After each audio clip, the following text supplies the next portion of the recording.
kuelekea mchezo wa Kariakoo Derby ambao unakaribiwa kupigwa Juni 15 mwaka huu 2025. Kumekuwa na mambo mengi sana juu ya vilabu vyetu hivi vya Simba Sports Club pamoja na Young African Sports Club, huku klabu ya soka ya Yanga ikionyesha dhahiri ina mpango wa kuigomea dabi hiyo, kwa sababu mpaka hivi sasa wanasema hawajajua sababu iliyoifanya Simba Sports Club wakatae kucheza mchezo huo kwenye tarehe 8 ya mwezi wa 3. Pia hawajui ni sababu gani imeifanya mamlaka za mpira Tanzania kughairisha mchezo huo na kuupangia siku nyingine. So kupitia meneja habari wa klabu ya soka ya Simba Sports Club Bwana Ahmed Ali ametoa mwongozo ama ametoa mwelekeo wa klabu ya soka ya Simba Sports Club kuelekea Kariakoo Derby Juni 15.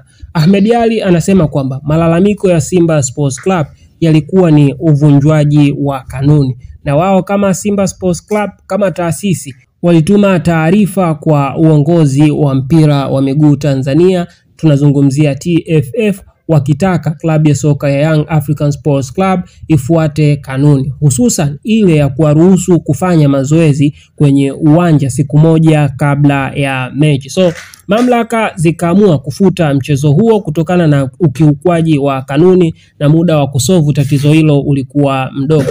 Wakaamua